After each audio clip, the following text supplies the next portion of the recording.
Good afternoon, everyone, and welcome to today's Improving Compliance webinar to focus on correction lag. Now, as we do with all of our sessions, we do mute everybody. So as we go through today's session, if there's any questions or concerns that should arise, please do me a favor, put in your question in the GoToWebinar question area of the control panel, and the question will be addressed at the appropriate time. Now, as a reminder, these weekly series, the Blueforce, Mastering Blueforce weekly series, is designed to provide all of our Blueforce users the knowledge, but more importantly, to give you the tools needed to efficiently master the system. So we'll continue doing these sessions every Tuesday and Thursday at 2 p.m. Central until further notice.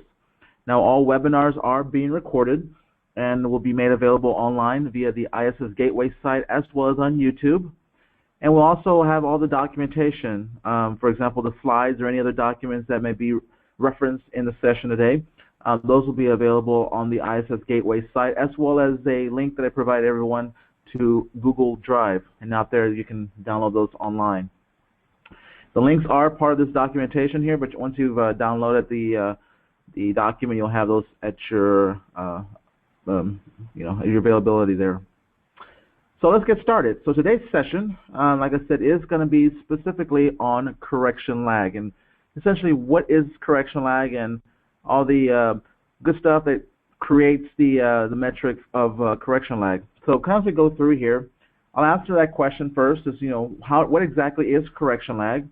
But more importantly, we're going to answer the second question: is how is correction lag calculated? Then after we do that, we'll go through the top 10 list that we've been doing on these webinars, see who's the top 10 leading locations as relates to correction lag.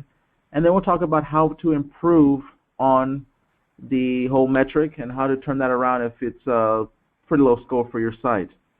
So all in all, this is our webinar for today on correction lag. So as we get started, let's give an opening thought, kind of one of the big key points that we've been harping over the last couple of weeks in our series.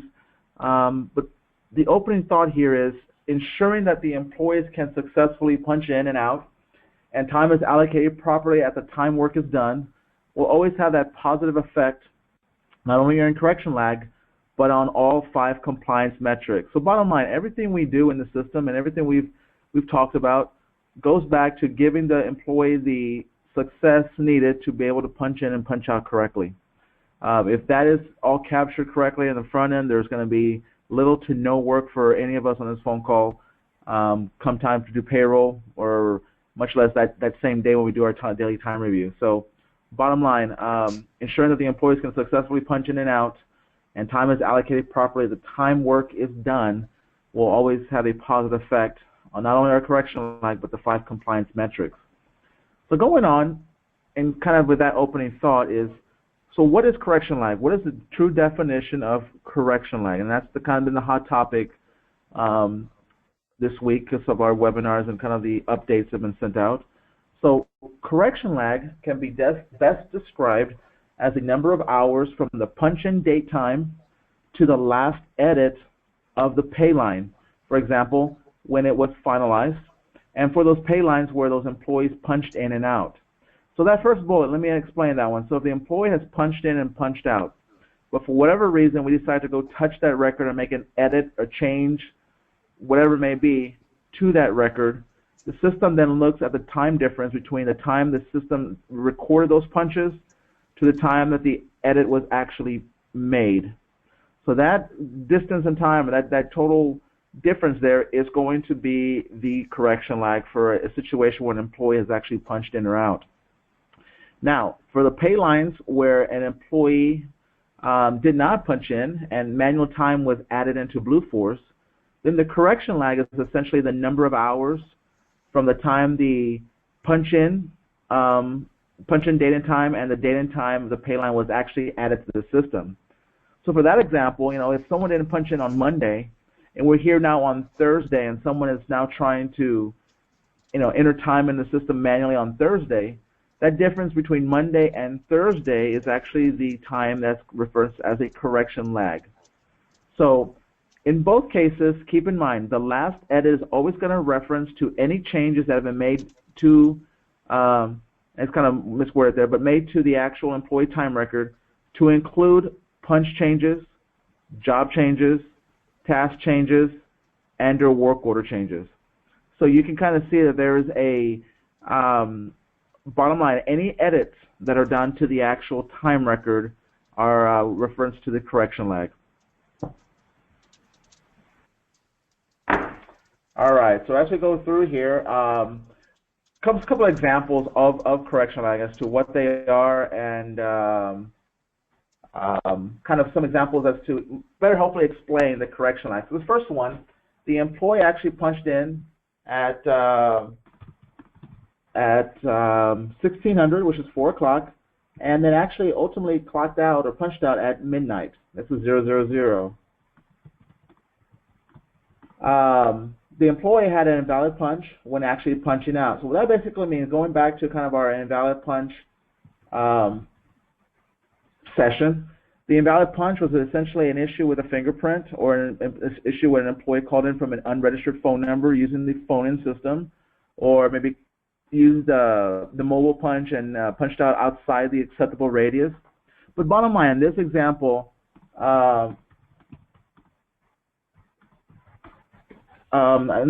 the supervisor then actually approved that invalid punch at 12 noon on the next day. So the difference here is actually a correction lag of 12 hours, because essentially we had the invalid punch occurred on the out punch. The system was actually updated or corrected 12 hours later. So that difference is that correction lag. Now the other situation is an employee punched in on Monday at 8 a.m., punched out at 4 o'clock that evening, and the employee still had that invalid punch situation involved with their punches. However, the difference this time is the supervisor decided that he was going to wait until Friday to go and look at the time cards, and at that point approved that punch. So what that basically means is now the supervisor has a correction lag of 106 hours. So once again, the issue was on Monday. The time frame it took to actually correct it and when it was corrected calculated out to 106 hours. So that right there is a horrible example of correction lag. Payline. Payline was added to the system manually. So that basically means that on Monday, an employee punched in at 5 o'clock, but never punched out that evening. Supervisor caught it on Tuesday, entered a out punch of 2200 on Monday for the employee. And once again, all this was entered manually. And the time that the punch was actually entered in the system was at 12 noon. So once again, the system is calculating the time that was entered in the system, that manual out punch, to the time that it was actually corrected in the system, which is 12 noon on the next day, for a total correction lag of 14 hours. So that is kind of how we're calculating your 14 hours. Once again, when the edit was entered in the system to when the actual edit was supposed to have been at. Same thing with Monday, same situation. The only difference now is that the supervisor decided that he was going to wait until Friday afternoon or Friday late evening to actually make that correction. So if by not doing your daily reviews and actually not doing your daily edits there, the supervisor quickly found out that his correction lag for this scenario was 98 hours, because now the system is, essentially the meter is still running. The system is waiting for you to do something, and when you do it, it stops the meter and says, oh, you did the change, but the change should have been done at this point, and you actually did it at this second point. So the difference there is your correction lag. Another example is your work orders. Maybe a work order was added or a job number was changed, way after the fact. So once again, if it's on Monday punched in, punched out, the employee didn't go into the actual work order, but instead the supervisor decided that he was going to review the time on Tuesday, figured it out that the employee did not register a work order, fixed it in the actual time card screen for the employee. Correction lag in this example is 12 hours. Perfect. That's a good example. But the other side of the coin, the job needed to be changed for the employee who clocked in on Monday. And once again, the employee successfully clocking in and out in these cases. The only problem is we've actually made a change to the job record, or to the time record, by changing that job. So on Friday now, the supervisor decides I'm going to wait till Friday to make all my edits. And on Friday, lo and behold, at 6 o'clock, the supervisor decides to make that change. The correction lag at that point has already reached 98 hours. So bottom line, and you'll hear me say this multiple times throughout the session today, it is important that we keep looking at these examples, looking at any of these scenarios that are occurring, and focus on the importance of daily time review. That has been a basic concept that we have stressed, and we as being the ePay team have stressed since our day one of starting this system, which was for some of you almost 2 years ago, or actually 2 years ago. So stress that we actually go through this and actually focus on the correction lag metric. So corrections in Blueforce must be completed by the next business day. Now, this is not saying that you have to do it within an hour. This is not saying that you have to do it within 10 hours. This is telling you that you have today and then have it done by the next business day. I'm going to give you some good parameters here in a little bit to help you explain how the score is actually calculated. The corrections, once again, have to be done or must be completed in the system by the next business day. And it's very important to understand that the monthly labor forecast that we have in place kind of feeds off of the correction lag, because it's those reporting, and for those on this call, you may not be dealing with a monthly labor forecast all that often, but the monthly labor forecast is a labor tool that we have available for all our management team. So many of your district managers that are on this phone call, and all the general managers and managing directors that are on forth on up that are on this call today, you understand the importance of that report. So kind of taking that from a correction lag perspective is that that report will not be will be always understated if the open or any partial punches are not resolved. So if we go in the system and see on Monday that we have people not punching out, and we wait until Thursday, Friday, payroll Monday, the following Monday to actually fix that, your correction lag is going to be horrible. But secondly, that report is going to mean nothing because the report is not going to be updated with actual labor. So it's important that we stress that on this call, but keep that stress to your teams that it's important that we get those open punches resolved by the next business day. Manual time as well will cause any issues to be, any of the reports that I'm referencing, the monthly labor forecast specifically, to be understated, as well as any work orders. Work orders will also make your monthly labor forecast seem off because we've actually incurred extra work with maybe some existing labor or additional labor, and if we have not noted that it's a work order versus a regular contractual work, that is going to make a major difference on that monthly labor forecast as well. So I want to bring that up as part of this session today to bring that to your attention. But bottom line, making sure that the employees punch in and out, which will eliminate the need for those manual punches, which will help your manual punch score, as we talked about 2 weeks ago, to correct those jobs and or work orders, along with eliminating invalid punches, which we also talked about in our very first weekly series session, will always improve your correction lag score. So keep that in mind. Just keeping those little things that we've talked about week after week in check and controlled will always lower your correction lag score, but also importantly lower all of 5 metrics in the scores as relate to those. So kind of what is correction lag, and now kind of turning into not only what it is, but now kind of talking about more of how do you correct that correction lag. But before I can explain to you how to correct it, I'm going to explain to you how you can actually understand how the correction lag is calculated when you see a number in those weekly updates I send out, or more importantly, if a manager or one of the Hubble users on this phone call, how do you know how that number is being calculated? So first things first, just kind of looking at this screen slide here, you'll notice that making corrections in a timely manner is always the key to earning a 4.0. Now, you do have a little grace, and I say by the next business day, but if you can make all of your changes, and I'm doing this kind of a quote-unquote idea, I kind of thought here, if you make any corrections, any adjustments, touch the record any way, shape, form, if you make those corrections within 36 hours, your correction lag will be a 4.0. So once again, the system knows when the last record was created in the system versus the time that actually it was finalized. So within 36 hours, it's a good frame of mind to keep in mind. You'll have a 4.0. Now, anywhere between 36 hours and now full 2 days, which is about 48 hours after the fact, you're going to be in the 3.0 to 3.9 range. That's kind of how it's going to fall. If you take longer than 2 days, which is 48 hours, and up to 3 days in time, which is 72 hours, you're going to be in that 2-point range, followed by anything greater than that, up to 96 hours, which is now in your 4 days to make a correction lag change. You're going to be in a 1.9 to 1.0, that 1-point range. And then obviously if you take anywhere more than 4 days or 96 hours, the system's going to give you a flat 0 for that correction lag. And once again, correction lag is actually measured by each time card, then is rolled up to a job level, project level, and is obviously rolled up to a district and ultimately a company level. And that's kind of where we get the company scores that go out every week.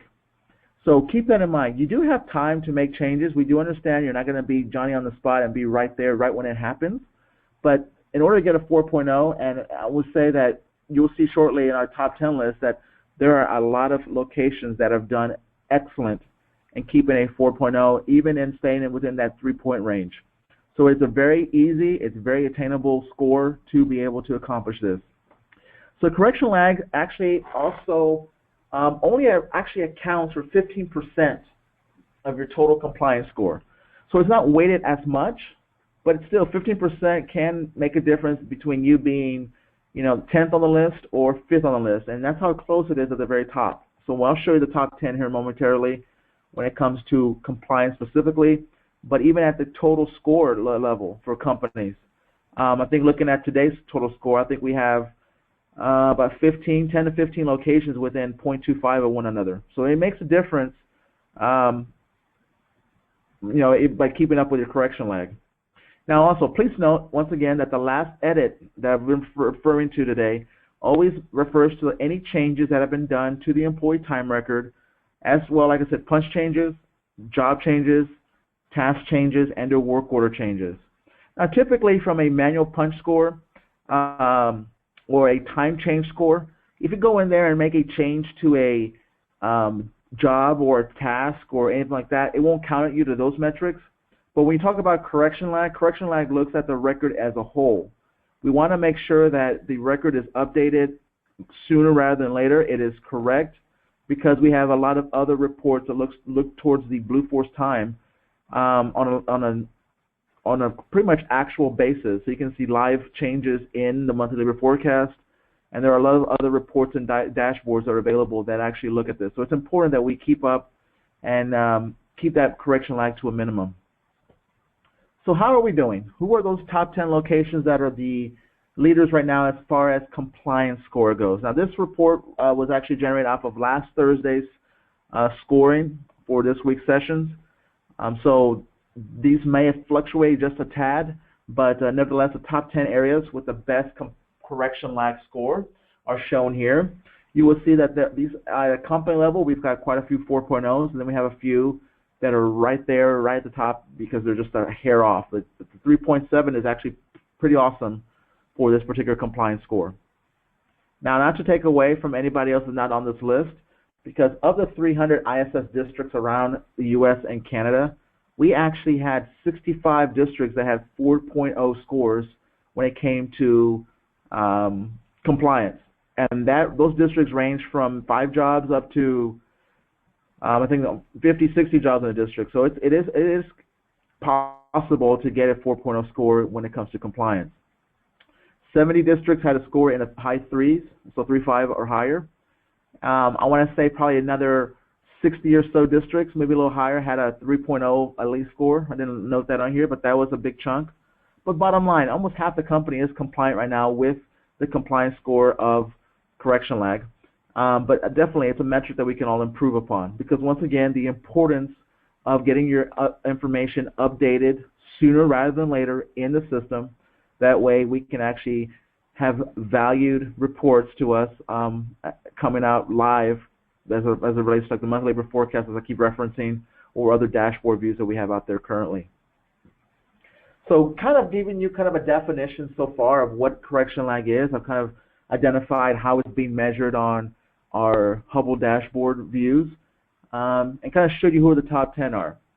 So now let's turn this around and let's figure out how can we correct correction lag. How can we turn that around? How can we improve on our scores that we have going on now? So how do I correct this? Well, first I want to ensure that our employees punch in and out correctly, and do so by selecting the right job, task, and or work order. Now, we do have the flexibility if you are using a Walter device, if you're using the mobile punch, even if you're using the web punch. We have the ability for the employee to pick the right job. We have the employee has the availability to go in there and pick the task they need to use. And they also have the ability to pick the work order that they need to use. The only thing we need to know from you as a Blueforce user is to tell us that, yeah, we need that functionality turned on. We need work orders available at the clock, or we need tasks turned on at the clock. We can do that for you, so we can turn that functionality on. The only caveat to what I've just mentioned is the work order piece is not available on the phone-in system. So if you have a call-in system right now and you need work orders, that's going to have to be maintained kind of after the fact. So a supervisor or granted an editor, submitter, or approver will have to go into Blueforce to do that change. Now, it's not a manual time change. All it's going to be, it's going to affect the correction lag if you wait too long to assign that work order. Now, editors or submitters must review and edit time for their jobs by the next business day.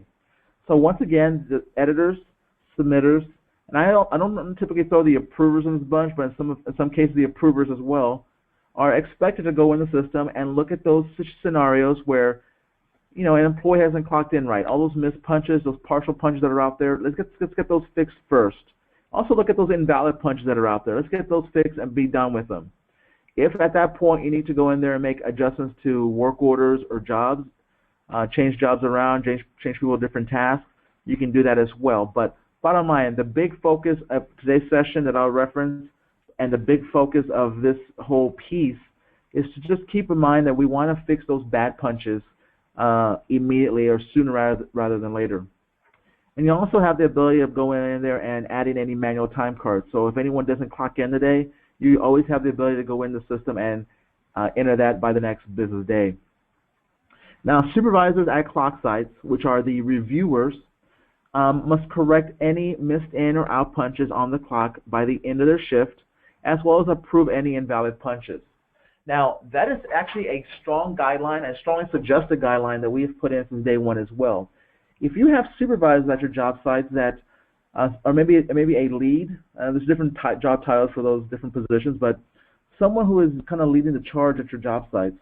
If they are at the job site and they are at a clock site specifically, and they have employees punching in and punching out, we can give them access, and it's actually strongly suggested that we give them access to take care of missed punches, to take care of the invalid punches, and address those at the clock.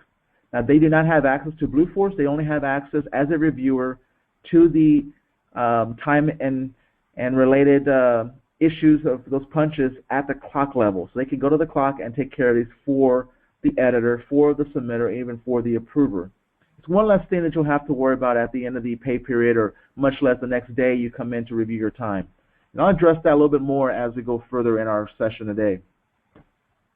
So let's take these little pieces and let's break them out. So the first one is pretty self-sufficient, self-explanatory. We're going to be able to go in there and have the employees punch in and punch out. You know, we can show them, we can train them, we can make sure that they punch in and punch out.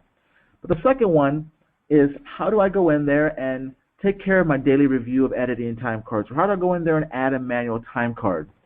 So real quick, for a quick review for everybody, the daily review and editing of time cards is actually a document that I've provided for everyone, probably over the last, sometime early on when we started Blueforce. It was a document that Tiandra and I shared with everybody.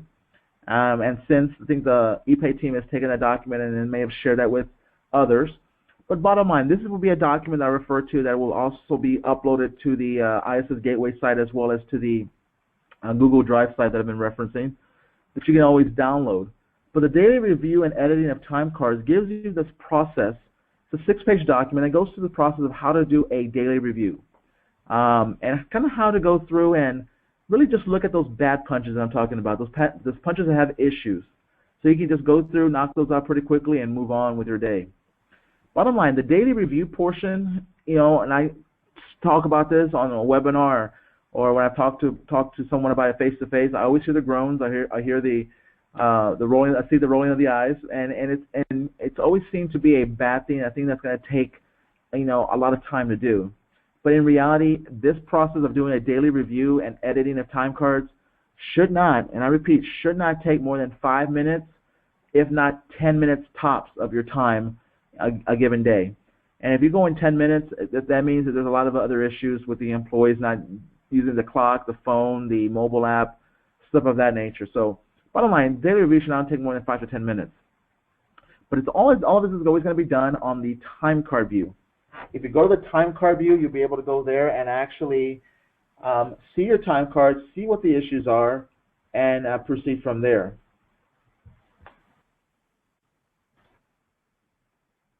So this is actually an example of what you would see. So when you go to the timesheet view, the time card view, at the very top of that screen, you're going to see a date range selection. Now, by default, the date range always pops up with yesterday's date to today's date, and that is kind of done for this kind of a system setting, per se. The system is set up to do that way. That way, you kind of have a date range already in place that you can review.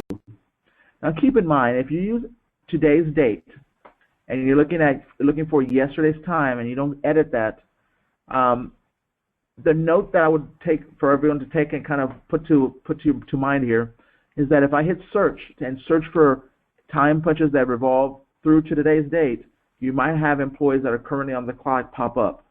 So those aren't error or issue punches yet because the system is still looking for an out punch. That employee's working. But keep that in mind. Just kind of put it to the back of your mind just so that you have that there in case you ever need it. But date from, date to, you have the control functions there of designating what date range you want to look at. Next, you can go to the punch type that you want to see and go to show open and zero punches.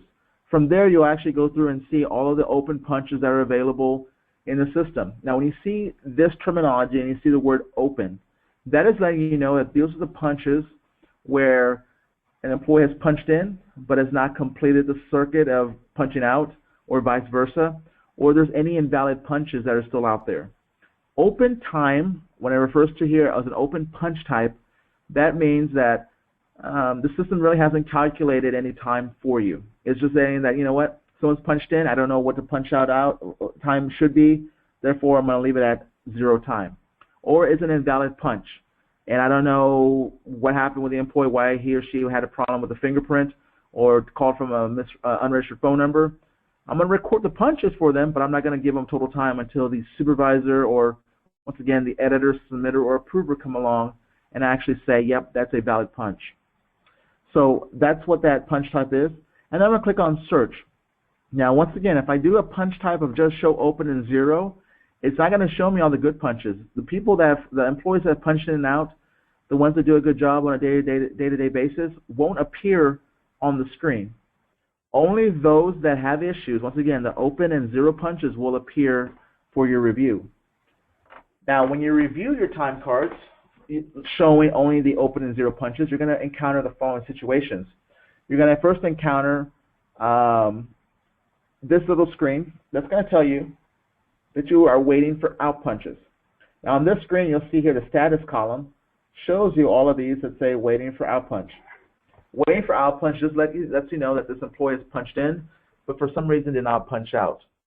So now, as a supervisor, or as once again as an editor, submitter, or approver, you're going to come in here and you're going to want to populate that timeout field to make sure that the timeout field is showing the proper out time for these employees. And once again, you do this from the edit time card function that's available on this screen. So from an edit perspective, if you have to edit these punches, what you're first going to do is you're going to select the line you want to edit, which is right here on the far left-hand side. If I want to do edit line 1 only. If I wanted to edit all of them at the same time, there's a select all that's right above. But bottom line, when I actually go in here and select the items that I want to edit, I then click on Edit Selected Time Cards at the top of the grid. Now by doing so, that's going to now give me the option or the ability to go in and edit that time card. Now the other situation you'll encounter is going to be waiting for in punch. Same scenario, the only difference now is you have the word waiting for in instead of waiting for out. And the same thing here, you want to go into the time card to edit that particular in punch. Now, once again, the question always comes up is, this is going to help my correction lag if I do it correctly, right? The answer is correct. That's yes. If you do it within 36 hours, that's a perfect score. So the question is, how else does it affect me? How else do I get dinged on by doing this? Well, if you remember from 2 weeks ago during our manual punch class, this is actually a manual punch. Unfortunately, no matter how you look at it, it is a manual punch. So it's still going to show up on the manual punch score. In the grand scheme of things, if it's only 1 or 2 employees that you have to do this for, not a big deal. Don't sweat it. If it's 100 employees, then we need to talk. We got to figure out what's going on there. But don't sweat. If this is one or couple manual punches you have to do like this, not a big deal. It's not going to affect your score all that much. Now, if you wait and don't do this until the end of the pay period, or if it's a weekly pay period, or even worse, if it's a bi-weekly pay period and you wait, if this happens on Monday and you wait till the 2 weeks later to do this, then your correction lag has gone through the floor, and the opposite direction, obviously going down. It's a 0. So that's how that would affect your correction lag if you just wait to make these corrections. Once again, daily review is all I can stress. I can't stress that enough. Now you also might see a scenario where you have approval pending. Now this also affects your correction lag if you don't do this in a timely manner, but this is what I was referring to earlier as 0 time, because what's going to happen is if an employee has an approval pending status, that is telling you they have a black background around one of their time punches. That black background is designating, or at least letting you know that there is some type of error, which is referring to an invalid punch. That error could be because of mismatched fingerprint error. It could be because the employee didn't put his or her finger right on the time clock. That's typically what happens, causing this error. Or the fingerprint of the error was the employee was skewed, whether they cut their finger or they had wrinkly fingers after wearing gloves for 8-hour shifts. Stuff like that could affect that score. Their approval pending. Also, phone in. Maybe they called in from a unauthorized phone number. But bottom line, you have an invalid punch. You need to get that corrected. And to do that, you actually, once again, you'll select the little checkbox to the far left of the time card line. And on the actual grid, and I don't have a screenshot for this here, but I'll take you back a couple slides.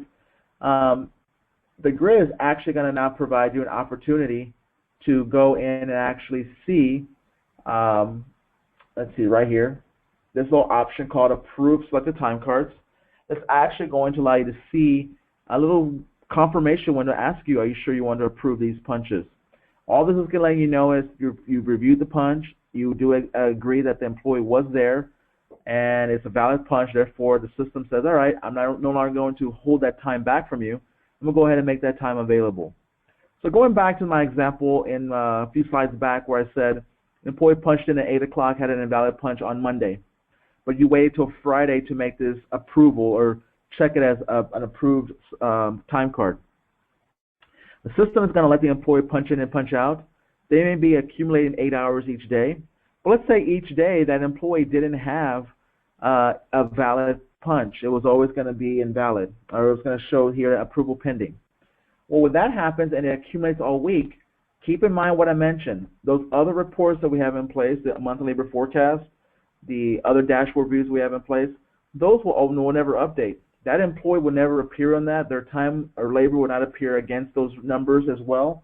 Therefore, you have now misstated the numbers on that report because just simply by not coming in here and clicking approve the selected time card.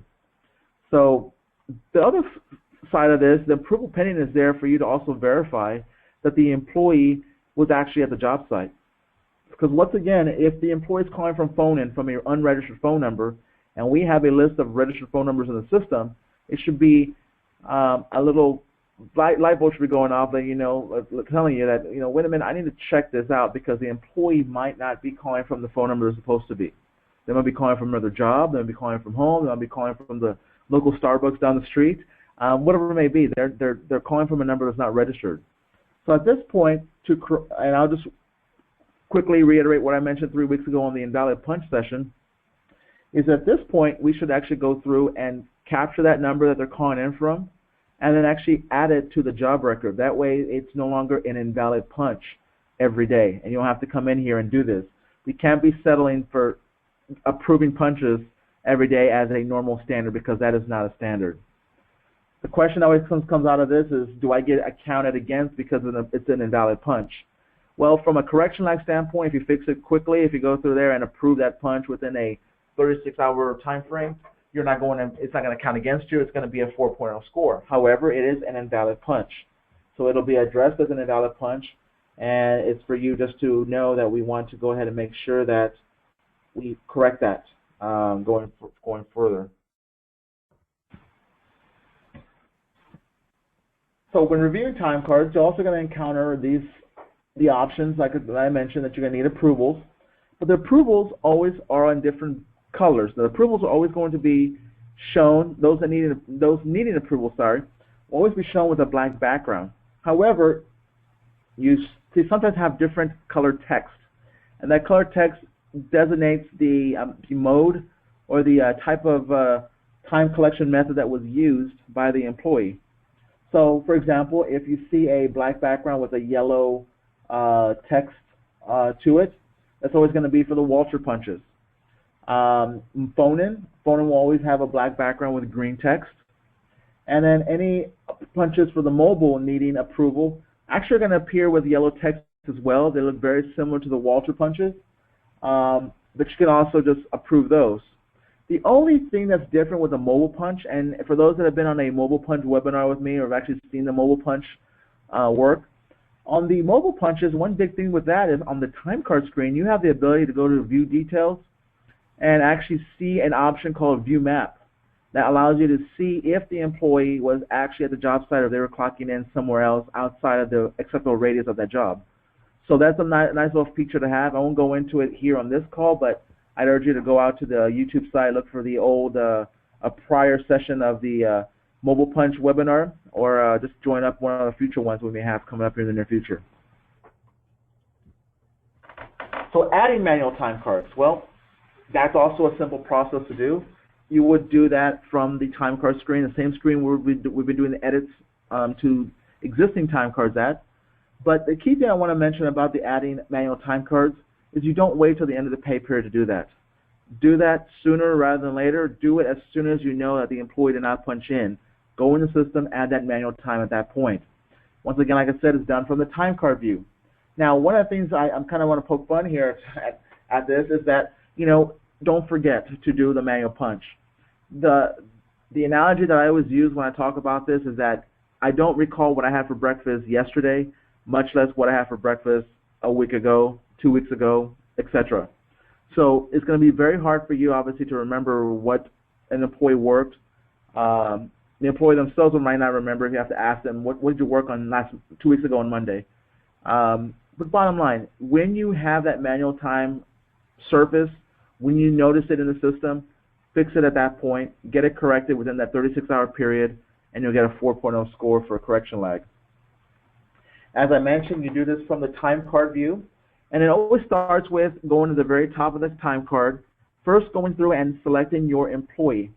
So if you go to the list here, pick your employee off the drop-down list. Now the question that typically comes up, sorry about that, I went too fast through there. There you go. Typically the question that comes up whenever I go through this time card screen is, I'm looking for my employee, but I can't find the employee. I hit the drop down up here and I still can't find the employee. What's going on? This drop down for the employee is based on whatever jobs, like it says on the field to the left, that you have selected. If I've selected one job, then when I go to the time card view and try to add a punch for an employee, I can only add punches for that one selected job. If my employee does not have that one selected job as part of his or her working jobs record in Blueforce, then I'm out of luck. I need to go back to my job selection, add those other jobs that I need to work with, and then come back and select my employee from the screen. Once I find the employee, then I can proceed. Now, once I do find that employee record, I then go to the right-hand side of the screen and simply click on Add Time Card. Now, if you need to, you can always adjust the date from and date to fields in step 2 there. But typically what happens is the field is actually the system is going to provide you a list, basically a long list of rows, I think about to like 8 to 10 rows, that you can actually go in there, adjust the date and time on that particular row, finish off by putting the reason code as to the reason why the employee didn't punch in, didn't record a punch that particular day, didn't record a punch out that particular day. And then also go ahead, your opportunity there is to fix any tasks, any rates, any work orders needed for that employee. Time card. So bottom line, employee, pick the employee first at the very top of the screen, then you go and click on add time card, then you come in and actually put in the missing date, times, and the reason code. Now once you've done all that, you're actually going to be sitting pretty because now you're going to be able to go in there and hit save, hit close, and now your time card is actually going to show your entry in the time card screen. Now please note, anytime, you can go back to the legend screen if we need to, but anytime in the system, whenever you see yellow backgrounds on your time, that yellow background is letting you know that entry was made via a manual entry. That means that someone went into Blueforce, entered it manually. So an editor, submitter, or approver went in there and entered that time for that employee.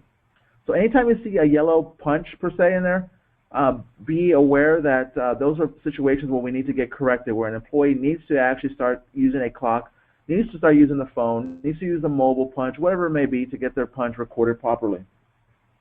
Now, full documentation of this process, like I said, I showed you a couple screenshots of this daily time review and how to add manual punches. It's actually a 6-page document that's available right now out there on the Gateway site as well as on the Google Drive site. Now, as a quick reference, about 2 weeks ago, this past Tuesday, I sent out links to everybody on this phone call. So anybody, unless you're a brand new Blueforce user, you have an update that was sent out that had all the links on how to access this information. So you have links to the videos and the documentation, and we ask that you actually go out there, look at the videos, refresh yourself, but also more importantly, download the documentation if it's needed, which includes these slides and any other documents that I refer to. And once again, I just want to mention that there on that next slide. Just kind of repeat slide. And one other point that I mentioned earlier is that the employees who work at clock sites could be given access, specifically the supervisors, to actually go through and make any corrections, prove any invalid punches from the clock unit itself. This role, as referred to, is called a reviewer role, that gives them administrative access to the clock, where they can go in there and essentially manage attendance, also correct any invalid punches, but more so, and the important part here is to actually register employees at the clock. So all these functions can be made available to the lead or supervisor at the actual job site. Now, the reviewer role is only going to be available at the Walter time clock, and they do not have access to Blueforce. So we essentially activate their normal the normal employee ID login they use on the clock now. We activate that with the reviewer role, and now they get some added bonus options when they actually go to the actual clock. But the editor role, if someone who's a lead supervisor at the actual job site, and they do have access to a computer, then it's probably a better idea for them to be an editor. Now, the editor not only gives them the reviewer role functionalities as well, but the editor role can actually log into Blueforce and make some edits into the system, and specifically into Blueforce as it relates to phone-in, mobile punch, and web punch, because mobile punch, web punch, and phone-in do not have any capabilities to be making edits on the fly using those methods of time collection. So the only way to make those edits would be in Blueforce themselves. So, but once again, it's strongly suggested, and I've said that a couple times already, that you involve your supervisors or your leads, your key employee, I guess you can say, at those job sites to be part of this process to help the submitter and help that approver. It's one less thing. We understand, that most of our submitters are our district managers, and they're always fighting fires or dealing with customers. This will greatly improve that pressure, take a lot of stuff off of you if we turn this one function over to the supervisors to take care of. So on the time clock, and I know this doesn't involve everybody, but bear with me here, just a quick few minutes. On the time clock sites, if you need to approve punches on the Walter, the supervisor can actually use his or her login ID, which is basically their employee ID, go into the clock, and I know the screen is kind of fuzzy and small here, but bottom line, when they go in using their supervisor login, they're going to first get this message that says, you have 4 mismatched fingerprint punches. That in this case, the 4 mismatched fingerprints are letting you know that there's 4 employees that had issues punching in and punching out. So to that, the supervisor has the ability to go in there and say approve all, which then takes all the actual punches that are kind of in an invalid state and approves them all in one fell swoop. Or you can use option 1 to actually go through and approve them selectively. What that means is the supervisor can go through there and say, I want to approve this person, I want to approve this employee, these other 2, I want to leave them alone because they're not mine. So typically, this approve now selectively works well when you have multiple supervisors, multiple staff working the same job number, and they can come in here and just basically approve their own. All right. Also, correcting missed in or out punches. This is done via the administrative menu. So once you go into the clock, and kind of the way this works is it's the reviewer, whether they're going to punch into the clock or not, it doesn't really matter. When the employee that supervisor goes to the clock, puts in his or her employee ID, the first screen they get is that invalid punch message kind of window, the one I was mentioning earlier, the one that shows approve now selectively, approve all for any mismatched fingerprints. After which, they are now taken to the next screen, which is this screen, which the supervisor can now clock in, clock out if they have to or need to, or simply go to the administrative menu. And administrative menu on some clocks is noted as number 6, so as a takeaway, I know don't always write down that it's always number 7 because some computers, some clocks may not have a number 7 option. But bottom line here, the question that always comes out of this is, do I have to punch in if I use this? The answer is no. Keep in mind that anybody who has a role greater than a reviewer, which means your editors, submitters, and approvers, have access to do this stuff on the time clocks. Now, you may not have a time clock site to worry about, or you may not ever need to go to the time clock site, but if you ever needed to, you do have access to take care of those administrative functions at the Walter device. So, once again, if you're going in and trying to manage attendance, if you're going to go in there and make some edits to punches, the supervisor, after they've punched in, after they've done what they have to do, they go to the clock. From this main menu, you'll be able to go in and choose that administrative menu option, to which then you'll be given other options, one of which is going to be number 4 there, called Manage Attendance. Now, Manage Attendance allows you to go in and essentially go in there and just create your own clock outs, create a clock in, make any adjustments as needed for your punches that may be in a kind of an open state. So you can go through there, fix those punches, save them up at the top right-hand corner, and the system will then sync those punches over to Blueforce. So once again, that's one last thing that the editor, submitter, approver has to do over in Blueforce because the supervisor or lead at the site has taken care of that step for them. So this is a couple slides I want to go through real quick on the actual time clock so you can actually see the whole process. Now, if you want to spend a few more minutes and actually learn this a little bit more and thoroughly, you could actually go out to the YouTube site. We have 2 excellent videos out there. They're both available in English and in Spanish.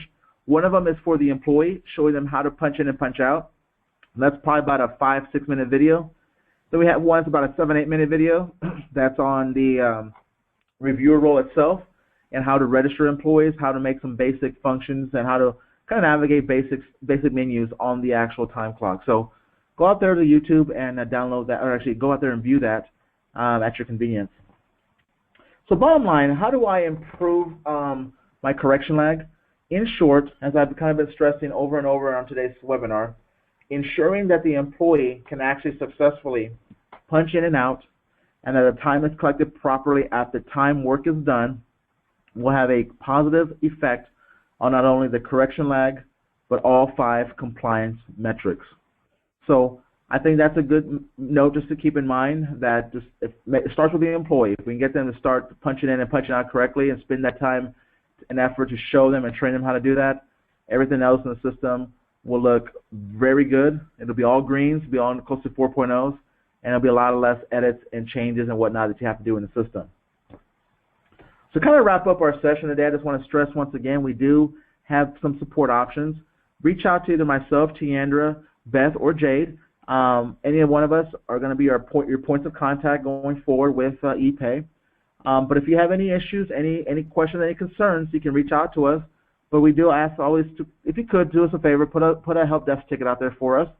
You're using that link there, or simply call the help desk line at 210-495-6093, and a help desk ticket will be placed for you. And obviously we have ePay there as a backup if we need to on weekends or after hours. They're always there to assist, as well as with any Walter time clock issues specifically. So kind of in wrapping, I just want to say thank you very much for joining us this week for our Mastering Blueforce series session topic of correction lag as it relates to our ePay compliance. Next week we'll talk about rate change. Will be the fifth metric that we'll be covering. But after we cover that fifth and last metric, we'll be covering other topics, other general issues, concerns that have been coming up with Blueforce. So we still would like your attendance on either a Tuesday or a Thursday session. Once again, they're both always at 2 p.m. Central Standard Time.